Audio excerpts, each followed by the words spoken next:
Megan Calhoun. Hi, I'm Bethany. Nice to meet you. Nice to meet you. What is your job here at the aquarium? I am the public relations manager, which means I handle all the media interviews that may come through or any publicity that we do for the aquarium or insectarium. So how did you get involved with the aquarium?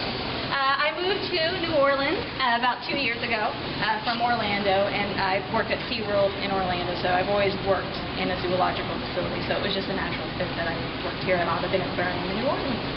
Awesome. So obviously since you're in the aquarium, you see a lot of the animals coming in and everything that's going on. So what do you feel like the animals here have been affected by the oil spill the most, or what animals have been affected the most, or what animals have come in?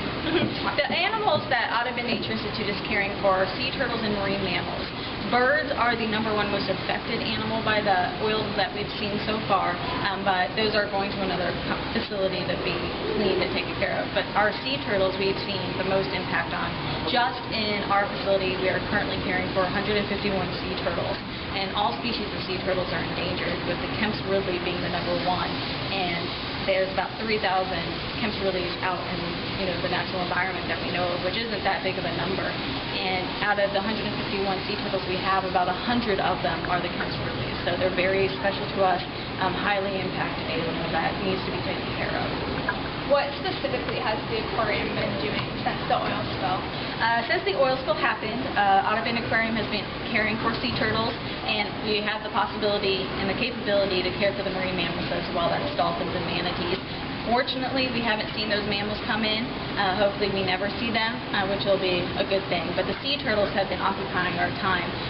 Since April 20th, none of us knew how big our life was going to change when the rig exploded and sank, and we started our preparing since then. May 18th was our first sea turtle that came in. That was LA-15, and ever since then we've just been caring for turtles. They come into our facility completely coated with oil. We clean them off, give them all the vet care that they need, and then we house them once they are clean and healthy until the Gulf of Mexico is deemed healthy enough for their return.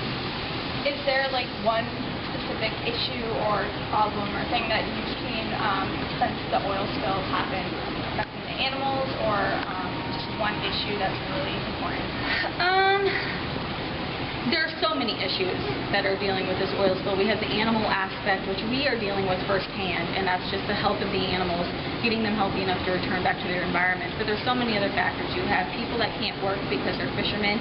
We have the oil rig workers that can't go to work because the moratorium has been placed on drilling out in the ocean. We have people down south that are actually having to give up their animals for adoption because they can't provide care for them anymore because they can't work. And then we also have the ecosystem issues out on the coast of Louisiana. No one knows what the long-term effects of the oil spill are going to be on the animals or the environment here. So here at Audubon Aquarium, we're actually writing the book on how to take care of these animals in an oil spill. It's never happened to sea turtles. It's never happened to dolphins. So along with writing the book, we're having to use some whiteout at times to actually rewrite it and live it at the same time. So there's so many issues that are going on, and the biggest one I think is the unknown. No one knows about the dispersants, and no one knows about the oil spill itself, the long-term effects of that on anything. Is there anything in particular that you see that people may not know about in other parts of the country that's really important, other than what you stated? I think what's really important that people may not realize in other parts of the world is even though the well is capped, there's still oil out there, and there's still animals in crisis that need to be helped. The oil is still, in patches that are, the turtles are mistaking the beds of oil for the beds of seagrass that they live in. So they're still out there that need to be rescued, and it's still coming into our marshes and the wetlands here. And the wetlands are already critically endangered, so to speak, because they're just vanishing. About 1 football field length of wetlands disappears about almost every hour. So it's still happening down here. Just because that well is capped doesn't mean that we're all fine and dandy down here. There's still a lot of help that needs to happen down here in the Gulf of Mexico. Is there anything that in particular that you also think that people elsewhere in the country can do to really help and have an impact down here, even though they're not living here? Absolutely. The #1 thing I think people want to know is, can I come and help clean an animal? And unfortunately, it's really not a job that anyone can do. You have to be specially certified. With your HAZWOP certification, you also have to have the experience of working with wild animals and knowing how to care for them. But there are different ways that people can help. Specifically to Audubon Aquarium, on our website, audubon.org, we have a section that's all about our oil spill efforts. So we have a blog that I write, we have pictures, we have videos. We also have a link on there that shows you different ways that you can help, either by adopting a sea turtle, which sends money to us. You can outrightly donate money. And then if you wanted to have a fundraiser yourself, there's links on there to actually how to do that as well. And then also if people are looking to purchase a product or how to get money, maybe they just don't want to send us direct dollars, but they want a product that money goes to us. We have all those listings as well, so people will know that that money is directly coming to us from other organizations as well. So definitely check out our website and just keep reading the news and educating your children on the importance of the ecosystem down here, and that no child is too small to help. The most of our fundraisers have come from children between the ages of 3 and 8 years old. And those are the most touching stories because they're children.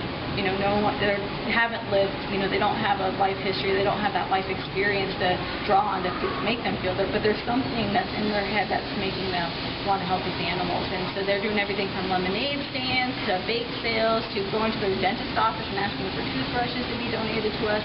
And that's happening all over the country, not just locally. So it's amazing what children themselves are doing. Is there anything else that you'd like to add to anything that you've seen with the oil spill, or anything that you see people can help with, or just anything you want to add about the experience and everything that's going on? It's been an amazing experience what we've all gone through. Like I said, April 20th changed our life forever, so to speak. You know, none of us were anticipating to care for all these several thousands of animals that are going to potentially come into our care.